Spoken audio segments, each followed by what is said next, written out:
Hello everyone. I welcome to all of you on the behalf of Saraswati Shikshan Sadanriko.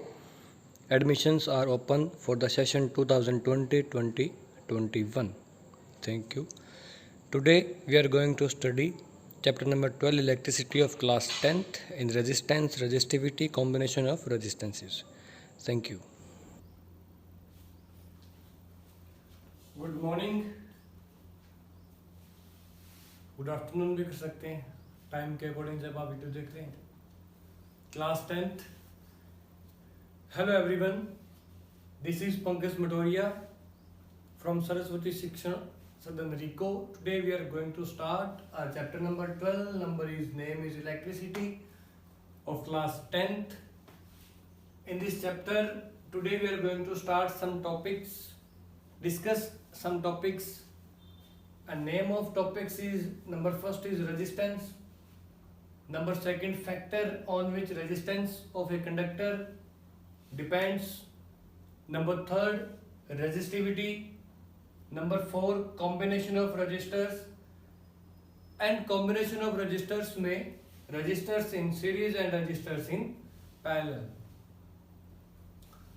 इस चीज को हमें start करना है. इससे पहले जो आपको प्रीवियस लेक्चर दिया था उसमें हमने स्टार्ट किया था Ohm's law. V is directly proportional to I, V equals to RI. वहां से एक नई टर्म निकल रही थी R, इसका नेम था रेजिस्टेंस.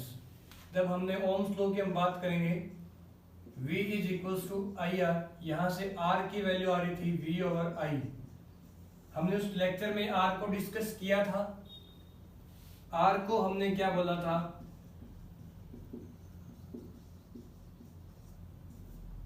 रेजिस्टेंस. R को किस चीज से डिनोट किया था आप लोगों ने? रेजिस्टेंस से डिनोट किया था. रेजिस्टेंस क्या चीज है मैंने आपको उस लेक्चर में समझाया था. Resistance work like as a speed breaker. Bike की स्पीड को स्पीड ब्रेकर कम करता है, उसी तरीके से इलेक्ट्रिक करंट को रेजिस्टेंस क्या करता है? कम करता है, रिड्यूस करता है. जितना ज्यादा रेजिस्टेंस उतना ही कम क्या होगा? Electric current. और जितना कम रेजिस्टेंस उतना इलेक्ट्रिक करंट क्या हो जाएगा? ऑटोमेटिक ज्यादा हो, सेम एनर्जी में. मींस पोटेंशियल क्या रहेगा? सेम, और उस पर्टिकुलर सेम एनर्जी में रेजिस्टेंस क्या रहेगा? ज्यादा. तो लड़ाई, फाइट, वॉर किस चीज का चला साइंटिस्ट के बीच? भी रेजिस्टेंस को कैसे न कैसे क्या किया जाए? रिड्यूस किया जाए. रेजिस्टेंस को कैसे न कैसे क्या किया जाए? कम किया जाए. अलग अलग थिंकिंग आने लगी. भी रेजिस्टेंस को कम कैसे करें, रेजिस्टेंस को कम कैसे करें. लास्ट में जाके कंक्लूजन निकला भी इसके फैक्टर पता करो. ये बंदा डिपेंड किस चीज पे कर रहा है? जिस पे डिपेंड करेगा उस चीज को कम या ज्यादा कर देंगे उसके अकॉर्डिंग, तो ऑटोमेटिक रेजिस्टेंस क्या हो जाएगा? कम हो जाएगा. तो रेजिस्टेंस को कम करने के लिए resistance factor on which resistance of a conductor depends. तो रेजिस्टेंस के क्या पता करने पड़े हमें? फैक्टर्स को पता करना पड़ा. इसके फैक्टर्स क्या है? नंबर सेकंड चीज आपको बता दूं, रेजिस्टेंस की यूनिट को हम डिस्कस कर लेते हैं. पहले उस लेक्चर में, प्रीवियस लेक्चर में आपके YouTube पे उसी चैनल पे आपको मिल जाएगा, पंकज मटोरिया फिजिक्स क्लासेस पे. तो रेजिस्टेंस को क्या करना है आपको? इसकी यूनिट पता करनी है. रेजिस्टेंस की यूनिट क्या होती है? ओम. OHM से लिखते हैं. एक कैप की फॉर्म में इसको शो करेंगे. तो unit of resistance is ohm. Am I clear about this? हमें क्या करना है? फैक्टर पता करना. अपना सेकंड टॉपिक है factor on which resistance of a conductor depends. भाई एक कंडक्टर का रेजिस्टेंस किस चीज पे डिपेंड करता है? इसे हमें क्या करना है? स्टडी करना है. इसको स्टडी करने के लिए आपकी बुक में एनसीईआरटी में एक सिंपल सी एक्टिविटी दी गई है. उस एक्टिविटी को आप स्टडी कर सकते हो. उसको हम यहाँ पे भी कर लेंगे, कोई दिक्कत नहीं है. तो उस चीज को देखो हम कैसे करते हैं. नंबर फर्स्ट, साइंटिस्ट ने एक्सपेरिमेंट किया. एक कंडक्टर एज्यूम किया उन्होंने. कंडक्टर लिया एक, कितनी लेंथ का? L लेंथ का उन्होंने क्या किया है? कंडक्टर लिया, उस कंडक्टर को उन्होंने बैटरी से जोड़ दिया। कितने वोल्ट की बैटरी से उन्होंने कनेक्ट किया? 5 वोल्ट की बैटरी से क्या कर दिया? कनेक्ट कर दिया। कंडक्टर की लेंथ कितनी है? L। कंडक्टर किसका है? कॉपर का। कंडक्टर किसका है? Cu। सिंबल होता है कॉपर का, कंडक्टर है आपका कॉपर का। ओके, एनर्जी कितनी है? 5 वोल्ट। इट मींस पोटेंशियल कितना है? 5 volt. It means electric potential कितना है? 5 वोल्ट। मतलब बैटरी में जो एनर्जी है वो कितनी है? 5 वोल्ट। प्लस और माइनस के बीच में जो डिफरेंस है वो कितना है? 5 वोल्ट का। Means electrical potential difference. बहुत सारे लैंग्वेज में आप उसको बोल सकते हैं वोल्टेज कितनी है? 5 वोल्ट। कैसे भी बोल सकते हैं। इसे हमें कांस्टेंट रखनी है, इसको नहीं चेंज करना। L लेंथ का कंडक्टर लिया, 5 वोल्ट की बैटरी से उसको कनेक्ट किया। कंडक्टर आपका कॉपर का है। देखा हमने करंट कितना फ्लो है, और करंट मेजर करने के लिए डिवाइस को मैं यूज करता हूं। उस डिवाइस को क्या बोलते हैं अपने? क्या बोलते हैं उस डिवाइस को? एमीटर। क्या बोलते हैं? एमीटर। तो एमीटर में हमने करंट देखा, एमीटर में हमने करंट देखा। करंट मिला हमें 0.1 एम्पियर। जो करंट है उसकी यूनिट क्या होती है? एएमपी एम्पियर, या कैपिटल ए से लिख सकते हैं, डजंट मैटर। इसी में उन्होंने केस को चेंज कर दिया। भाई कुछ ना कुछ रेजिस्टेंस रहा होगा। 0.1 एम्पियर हमें क्या मिल गया? करंट मिल गया। केस फर्स्ट था ये। केस सेकंड को जब स्टडी किया, बैटरी 5 वोल्ट की उन्होंने लिए, उसमें कोई चेंज नहीं है। बट जो इसकी लेंथ है इसे क्या कर दिया? थोड़ा इंक्रीज कर दिया। इंक्रीज कितना कर दिया? सोचो 12 इसको इंक्रीज कर दिया। लेंथ पहले कितनी थी? L लेंथ थी कंडक्टर की। अब लेंथ कितनी होगी इसकी? 12 लेंथ कर दी। इस बार फिर एमीटर लगाया, एनर्जी सेम है, बस लेंथ डबल हो गई। कंडक्टर भी सेम, कॉपर का ही तार है। इस बार जब एमीटर में करंट देखा, इसमें करंट आया 0.01 एम्पियर। इसमें भी आप कंफ्यूज हो जाओगे। इधर आप 0.5 एम्पियर देखो, इधर आप 0.1 एम्पियर देखो। 0.5 एम्पियर, 0.1 एम्पियर करंट यहां पे क्या हुआ? फ्लो। क्या कंक्लूजन निकला इस पूरे एक्सपेरिमेंट से? क्या कंक्लूजन निकला? कोई बता सकता है? इससे कंक्लूजन यही निकला, इससे कंक्लूजन निकलता है भी सर, जब आपने लेंथ L थी, जब इस वायर की लेंथ क्या थी? L, तो करंट था 0.5 एम्पियर। देखो बैटरी की तो बात नहीं कर रहे, वहां तो एनर्जी सेम है सर, वहां तो एनर्जी क्या है? सेम है। एनर्जी की तो बात नहीं कर रहे, पोटेंशियल की तो बात नहीं कर रहे, पोटेंशियल तो क्या है? सेम है। जब लेंथ L थी तो करंट फ्लो हो रहा था 0.5 एम्पियर। जब लेंथ हमने 2L कर दी तो करंट कितना फ्लो हुआ? 0.1 एम्पियर। सर जैसे ही लेंथ को इंक्रीज कर दी ना, जैसे ही लेंथ को क्या कर दी? इंक्रीज कर दी, करंट ऑटोमेटिक क्या हो गया? रिड्यूस हो गया, करंट कम हो गया। और मैंने आपको बताया था by Ohm's law, by Ohm's law V equals to RI, R is inversely proportional 1/I, या R equals to V over I। मतलब रेजिस्टेंस ज्यादा कब होगा? जब करंट क्या होगा? कम। करंट कम यहां है या यहां है? बताइए। करंट कम कहां है? यहां। 0.1 छोटा होता है 0.5 से। करंट यहां पे कम फ्लो हुआ, इट मींस इस कंडीशन में रेजिस्टेंस क्या हुआ? ज्यादा। इस कंडीशन में रेजिस्टेंस क्या हुआ? हाई, यहां पे इसकी लेंथ कितनी है एल, करंट क्या फ्लो होगा ज्यादा, करंट ज्यादा किस केस में, जब रेजिस्टेंस क्या होगा लो। मतलब जब वायर की लेंथ थी एल तो रेजिस्टेंस था कम, करंट मिला ज्यादा। जब वायर की रेजिस्टेंस हुई ज्यादा तो रेजिस्टेंस भी मिला ज्यादा, जिससे करंट मिला कम। करंट को देख के हमने किसका आइडिया लगा लिया, रेजिस्टेंस का। कंक्लूजन क्या निकला, लेंथ कम रेजिस्टेंस कम, लेंथ ज्यादा रेजिस्टेंस ज्यादा।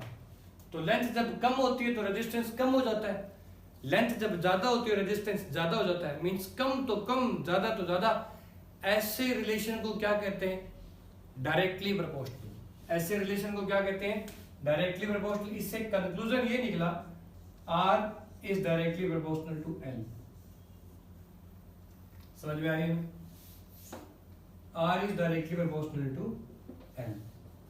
मींस रेजिस्टेंस ज्यादा लेंथ ज्यादा, या लेंथ ज्यादा रेजिस्टेंस ज्यादा, लेंथ कम रेजिस्टेंस भी कम। नंबर फर्स्ट रिलेशन आपको मिल चुका है, नंबर फर्स्ट फैक्टर आपको मिल चुका है। कौन सा फैक्टर मिला आपको, लेंथ का फैक्टर मिला। किसका फैक्टर मिला आपको, लेंथ का फैक्टर मिला। आपने लेंथ पे डिपेंडेंस पता कर ली है। जो नंबर आपका सेकंड है उसे भी साइंटिस्ट ने क्या किया, स्टडी किया। उसको कैसे स्टडी किया अब वो देखते हैं अपने, ठीक है। उस चीज को देखने के लिए क्या करते हैं, बड़ा सिंपल सा काम है। नंबर फर्स्ट हमारे पास हमें मिल चुका है,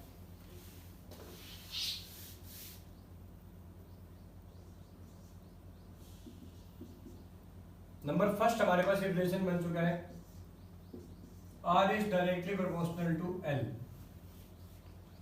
ओके, हम बात कर रहे हैं नंबर सेकंड रिलेशन की। मटेरियल हमारे पास सेम है, इसमें हमने चेंज नहीं किया, कॉपर का ही रहेगा। नंबर सेकंड में क्या किया, सेम 5 वोल्ट हमारे पास एनर्जी है, same wire, same length, current कितना मिलेगा, याद है ना आपको कितना था, 0.5 एम्पियर। सीधा ए लिख दो कैपिटल से, बस 5 एम्पियर हो गया। किससे मेजर करते हैं, एमीटर से। सेकंड में क्या किया, मटेरियल सेम, लेंथ भी सेम है, बट इसको क्या कर दिया, वायर को क्या कर दिया हमने, थोड़ी मोटी कर दी।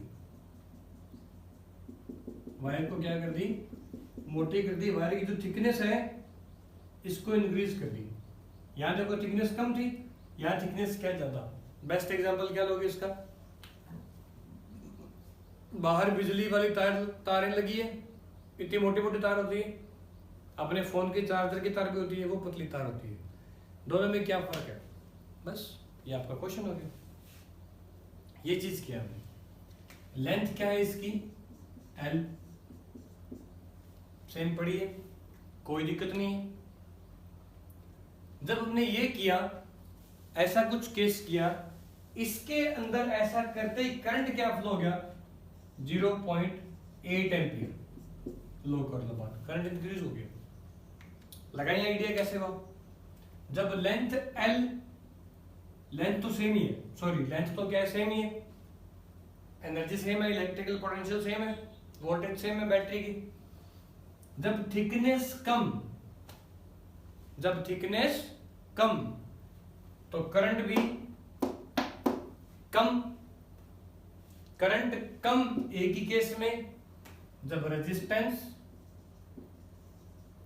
हाई। जब थिकनेस ज्यादा, थिकनेस ये चीज, इसे बोलते हैं area of cross section. Thickness को क्या बोलते हैं,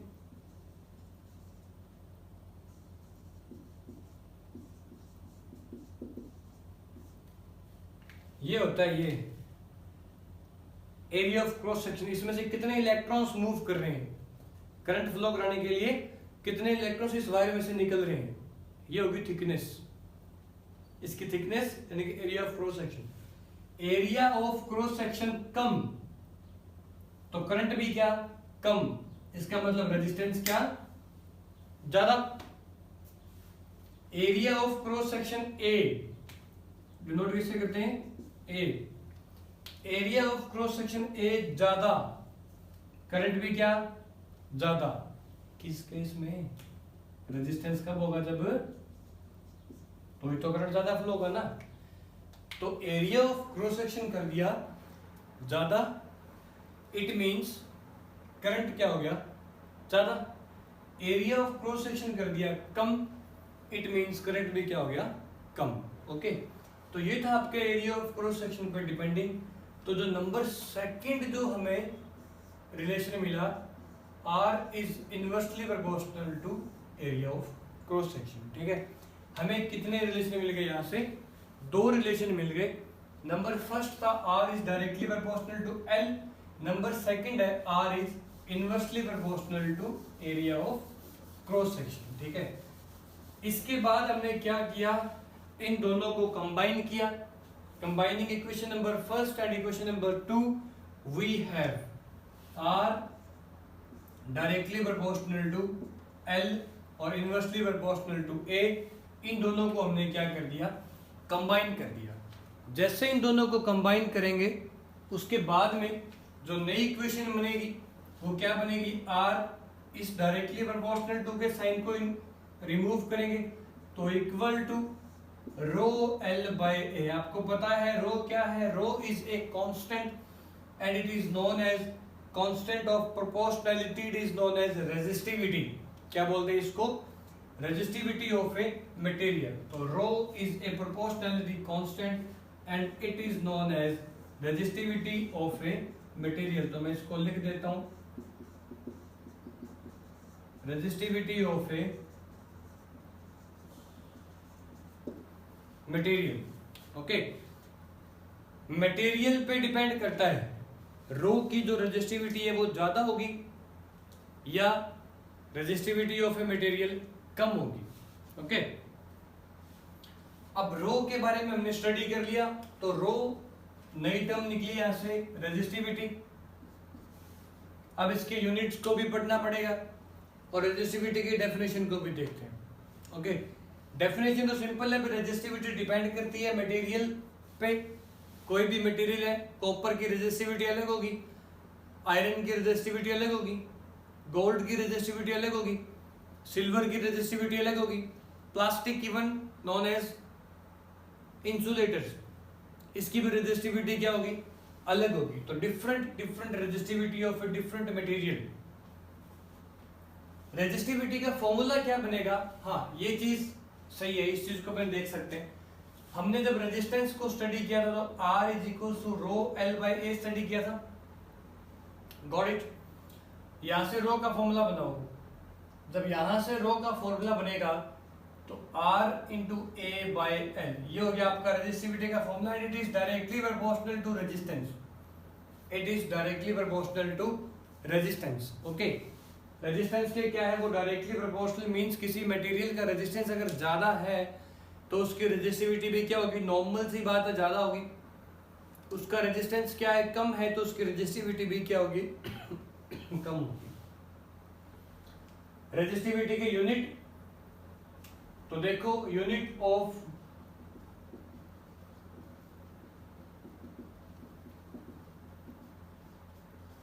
रेजिस्टिविटी रो, तो रो की जो यूनिट बनेगी क्या बनेगी, R की यूनिट क्या होती है ohm, area of cross section metre square, length किसमें होगी मीटर में, 1 मीटर से मीटर कैंसिल आउट। रो का फॉर्मूला क्या बना, ओम इंटू मीटर, और अब ओम को अगर सिंबॉलिकली रिप्रेजेंट करूंगा ओम इंटू मीटर। ये हो गया आपका रेजिस्टिविटी का फॉर्मूला, रेजिस्टिविटी की यूनिट। ठीक है, तो जब मैं इसको स्टडी करता हूं रेजिस्टिविटी की यूनिट को, तो रेजिस्टिविटी को जब स्टडी करने के बाद हम पता करते हैं रेजिस्टिविटी किस किस मटेरियल की किस किस रेंज की होती है। उस चीज को पता करने के लिए रेजिस्टिविटी की डिपेंडेंस देखते हैं। डिपेंडेंस किस पे? रेजिस्टेंस पे। रेजिस्टेंस ज्यादा, रेजिस्टिविटी ज्यादा, रेजिस्टेंस कम, तो रेजिस्टिविटी भी क्या हो जाएगी?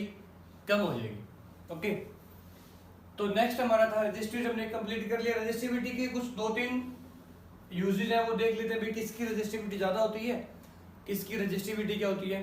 कम होती है।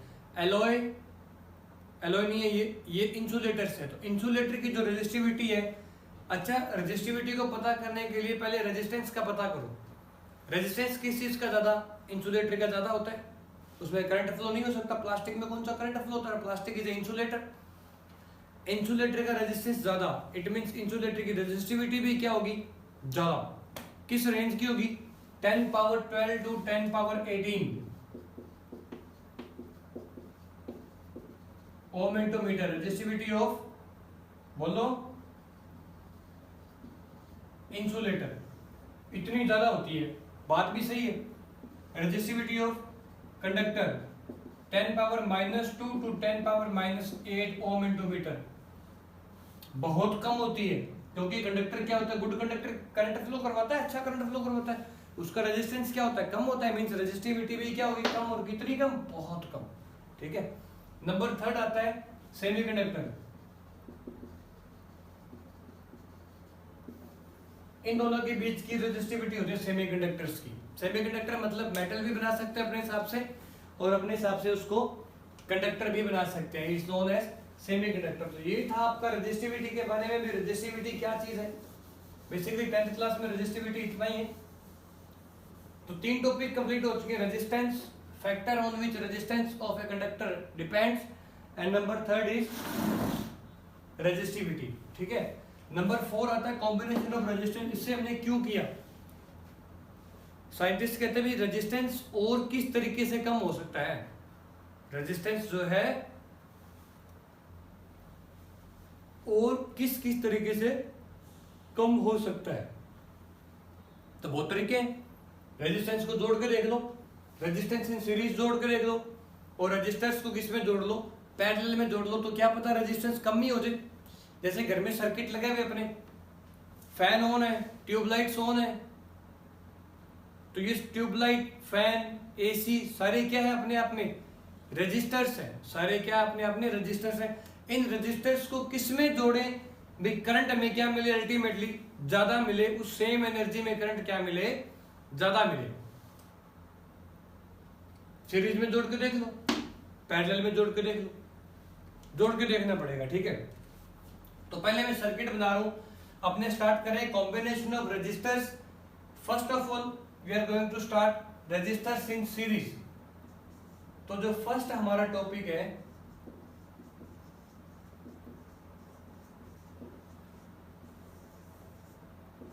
Resistors in series. Resistors in series को समझने के लिए क्या करते हैं? बिल्कुल बेसिक सा काम है। Resistance R1, number 2 R2, number 3 R3, end to end resistance जोड़ते जाओ, सीरीज माना जाएगा। किस में माना जाएगा? सीरीज में। यहां पे आगे हमने क्या किया? एक एमीटर लगा दिया, प्लस माइनस, यहां बैटरी लगा दी, माइनस प्लस, यहां की लगा दी के, ये हमने कनेक्ट कर दिया, एक क्लोज सर्किट बना लिया। क्या बना लिया? Close circuit. एमीटर का माइनस बैटरी के माइनस से, एमीटर का प्लस बैटरी के पॉजिटिव से। ओके। अगर आपको ये प्लस और माइनस चेंज करना है, अगर आपको ये प्लस और माइनस चेंज करना है, तो बैटरी का भी क्या हो जाएगा? ये प्लस हो जाएगा और ये हो जाएगा माइनस, जो कि बिल्कुल गलत है। क्यों? क्योंकि प्लस वाला जो होता है हायर पोटेंशियल, माइनस वाला होता है बच्चे लो पोटेंशियल। तो इस चीज में आपको कंफ्यूज नहीं करना बिल्कुल भी। ठीक है। इसकी जो वोल्टेज है इस एंड से, एंड ए से एंड बी तक, जो टोटल वोल्टेज है वो V, जो टोटल वोल्टेज है वो क्या हो जाएगी? V हो जाएगी। मतलब वोल्टमीटर, वोल्टेज को मेजर करने वाला इंस्ट्रूमेंट क्या होता है? वोल्टमीटर। बैटरी का प्लस, वोल्टमीटर का प्लस, बैटरी का माइनस, वोल्टमीटर का माइनस। रेजिस्टेंस जब सीरीज में लगा होता है ना, तो एक चीज डिफरेंस होती है, डिफरेंट। आपको दो चीजें पता करनी है। Number first current, number second जब सीरीज की बात आ रही होती है ना तो करंट रहता है सेम, हर रजिस्टर पे करंट क्या पहुंचेगा सेम। यहां से करंट चला आई, इधर चला आई, इधर आई, और ये सब के अंदर करंट क्या है सेम है, सब के अंदर करंट क्या होगा सेम होगा, और वापस करंट कितना आ जाएगा आई आ जाएगा। Got it. वोल्टेज जो है वोल्टेज क्या रहेगी, बस इस चीज का आपको ध्यान रखना। सीरीज में वोल्टेज क्या रहती है आपके बेटा डिफरेंट रहती है। डिफरेंट का मतलब भी हर रजिस्टर पे, ये तो टोटल वोल्टेज होगी, इसके अक्रॉस कितनी वोल्टेज है। यहाँ पे एक मेरे को वोल्टमीटर लगाना पड़ेगा V1, ये मेरे को R1 की वोल्टेज बताएगा, R1 की वोल्टेज बता दी। यहां पे वोल्टमीटर मैंने क्या लगाया V2, R2 की वोल्टेज बता दी। यहां पे वोल्टमीटर लगाया V3, R3 की वोल्टेज बता दी। ये हो गया आपका सर्किट डायग्राम किसका, रेजिस्टेंस रजिस्टर्स इन सीरीज का। सिंपल सा काम करना है, ओम्स लॉ को यूज करके जो चीज डिफरेंट है उस चीज को फाइंड कर लो, आंसर आपके हाथ में। जो चीज डिफरेंट है उस चीज को फाइंड कर लो, आंसर आपके हाथ में। देखो कैसे करेंगे, बाय ओम्स लॉ। हमने क्या किया, by Ohm's law V equals to I into R। Total voltage क्या है V1 plus V2 plus V3, total voltage V total V लिख रहा हूं, V1 plus V2 plus V3, बस काम खत्म। अगर हमारे पास V1 की वैल्यू है, V2 की वैल्यू है, V3 की वैल्यू है, तो आंसर तो आ गया, आंसर तो आ गया। V की से क्या पुट करेंगे IR, total current, total resistance. समझ में आ रही है बेटा। तो यहां से हमें क्या करना पड़ेगा, V1 की वैल्यू फाइंड करने की। V1 मतलब R1 के अक्रॉस वोल्टेज, V1 का मतलब क्या है R1 के अक्रॉस वोल्टेज। R1 रेजिस्टर्स में से करंट कितना जा रहा है I, R1 रजिस्टर में करंट कितना जा रहा है I, रेजिस्टेंस कितना है R1, तो वोल्टेज बोलो कितनी होगी IR1। R2 रेजिस्टेंस के across voltage that is V2, V2 की वैल्यू क्या होगी, सर करंट तो सेम ही जा रहा है जी, करंट तो सीरीज में क्या रहता है सेम, तो करंट क्या रहेगा यहाँ पे I, बट रेजिस्टेंस क्या हो गया R2। R3 रेजिस्टेंस के अक्रॉस वोल्टेज V3, करंट कितना I, दैट्स इट, खत्म। All this values put in equation number first. V की जगह हमने क्या पुट किया, जो बेसिक हमारा कंसेप्ट था IR, V1 की जगह क्या पुट करोगे I R1, V2 की जगह I R2, V3 की जगह बेटा क्या पुट करोगे IR3। I पड़ा है, R पड़ा है, I कॉमन आ गया, R1 plus R2 plus R3, I से I कैंसिल आउट, RS लिख रहा हूं series, R1 plus R2 plus R3, मतलब जो टोटल रेजिस्टेंस मिला वो मेरे को सीरीज में मिला R1 plus R2 plus R3। मतलब एक इलेक्ट्रिक सर्किट में 3 या 3 से ज्यादा रेजिस्टर्स को, या 2 या 2 से ज्यादा रेजिस्टर्स को जब मैं सीरीज में कनेक्ट करता हूं तो मेरे को उनका रिजल्ट क्या मिलता है, जो रिजल्टेंट रेजिस्टेंस होता है वो क्या मिलता है, तीनों का प्लस मिलता है। मतलब इसकी वैल्यू है 1 ओम, इसकी वैल्यू है 1 ओम, इसकी वैल्यू है 1 ओम, तो जो टोटल रेजिस्टेंस मिलेगा RS सीरीज कॉम्बिनेशन में 1 plus 1 plus 1 is equals to 3 ohm. Resistance ultimately क्या हो गया, सर ये तो ऐड हो गया, जी ज्यादा हो गया, ज्यादा हो गया, तो सीरीज कॉम्बिनेशन हमारे काम का है क्या ना, सीरीज कॉम्बिनेशन हमारे काम का नहीं है, क्योंकि रेजिस्टेंस ज्यादा हो गया ये तो करंट ऑटोमेटिक क्या हो जाएगा कम। हमें रेजिस्टेंस क्या करना है, हमें रेजिस्टेंस को करना है कम करना है, बट कम तो यहाँ पे हो नहीं रहा। अब हम दूसरा कॉम्बिनेशन लेके चलते हैं। दूसरा कॉम्बिनेशन कौन सा बेटा, parallel combination, resistors in parallel. जैसे ही हम पैरेलल कॉम्बिनेशन करते हैं तो पैरेलल कॉम्बिनेशन में देखते हैं क्या होता है। सीरीज कॉम्बिनेशन में आपको एक ही बात याद रखनी थी, सीरीज कॉम्बिनेशन में जो वोल्टेज है वो डिफरेंट रहती है, करंट सेम रहता है। जैसे ही हम पैरेलल की बात करेंगे तो करंट क्या हो जाएगा और वोल्टेज क्या हो जाएगी सेम। ये चीज फर्क है, बस इतना सा फर्क है, 1 सेकंड में आंसर आ जाएगा। देखो सीरीज कॉम्बिनेशन कैसे करते हैं, R1 इसको जोड़ने का ये तरीका है, पैरेलल को एक ही पॉइंट से जुड़ते हैं तीनों, ठीक है। This is point number A, this is point number B. यहां पे क्या किया, एमीटर लगाया,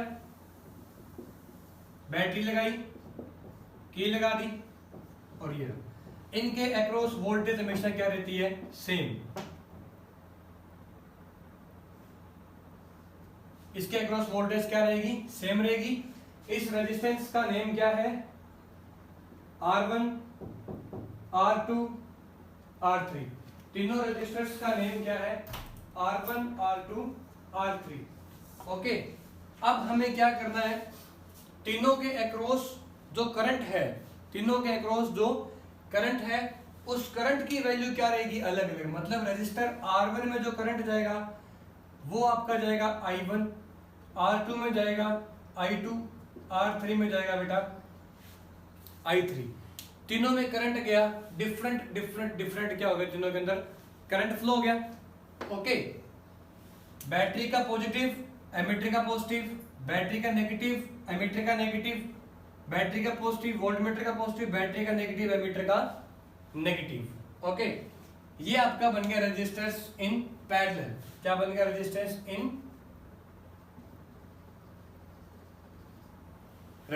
इन क्या बन गया आपका, ये पैरेलल बन गया। यहां तक कोई दिक्कत नहीं है आपको। अगर यहां तक दिक्कत नहीं है तो बस आगे तो 1 सेकंड का काम है, समझ में आ जाएगा। बैटरी को V से लिखते हैं, वोल्टेज इसको लिखते हैं K से, KEY की से। बस नेक्स्ट आपको क्या करना है, देखो डिफरेंट क्या है इसमें, क्या है, हर रजिस्टर में करंट क्या जा रहा है, डिवाइड हो रहा है। यहाँ पे क्या डिवाइड हुआ, I1, यहाँ पे क्या गया I2, यहाँ पे क्या गया I3, टोटल मिलके क्या हो गया I। यहाँ से क्या निकला था I2। I की वैल्यू अल्टीमेटली क्या अपनी, I1 प्लस I2 प्लस, बस काम खत्म। डिफरेंट क्या है, करंट। तो हमें फाइंड भी क्या करना है, जो चीज डिफरेंट है, डिफरेंट क्या करंट, तो फाइंड क्या करना है, करंट बाय ओम्स लॉ। हमारे पास एक ही फॉर्मूला है, V equals to RI। I का फॉर्मूला क्या बनेगा, V बाय R। I का फॉर्मूला क्या बनेगा, V बाय R। V क्या है, सेम, रेजिस्टेंस डिफरेंट डिफरेंट है। इस तरीके से हम क्या करेंगे, I1 की वैल्यू आ जाएगी, I1 की वैल्यू आ जाएगी क्या, V ओवर R1। समझ में आ गया ना, क्योंकि वोल्टेज क्या है, सेम, वोल्टेज क्या है, same. This is equation number first. I2 की वैल्यू क्या आ गई, बोलो V over R2। Equation number 2, I2 क्या है, R2 के अक्रॉस करंट, R2 के अंदर जो करंट जा रहा है वो क्या है, I2 है। इसी तरीके से बेटा I3 की वैल्यू क्या आ जाएगी, V over R3, equation number 3।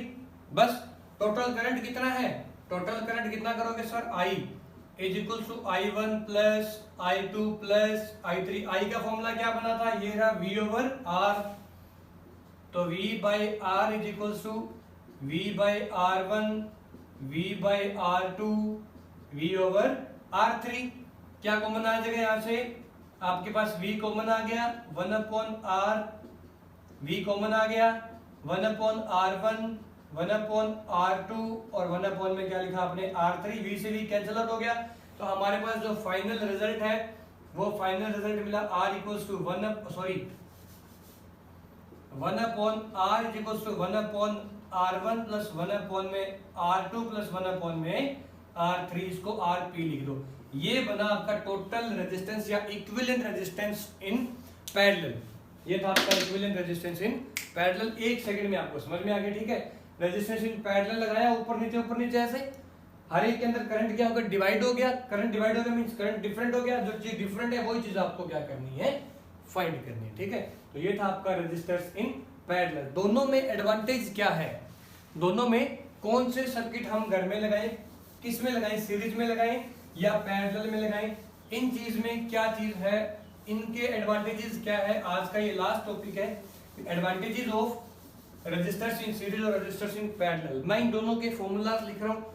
RS का फॉर्मूला क्या था बेटा, R1 plus R2 plus R3। RP का फॉर्मूला क्या था, 1/RP था, 1/R1 प्लस 1/R2 प्लस 1 में क्या था, R3। मान लो वी हैव 3 रजिस्टर्स ऑफ, तीनों क्या है, 1 ओम के है, 1 ohm, 1 ohm 1 ohm, this is R1, this is R2, this is R3। इनको मैंने सीरीज में लगाया तो टोटल रेजिस्टेंस मुझे कितना मिला 3 ओम, जो कि ज्यादा मिला। जब इनको मैं किस में लगाऊंगा बेटा, पैरेलल में लगाऊंगा। जब इनको किस में लगाऊंगा, पैरेलल में लगाऊंगा तो 1 अपॉन में RP, 1/1 प्लस 1/1 प्लस 1/1, एलसीएम आया 1 प्लस 1 प्लस 1, तो 1 अपॉन में RP, 1 अपॉन में RP, 1 अपॉन RP की वैल्यू 3/1, तो RP कितना होगा, जस्ट इसका उल्टा हो जाएगा।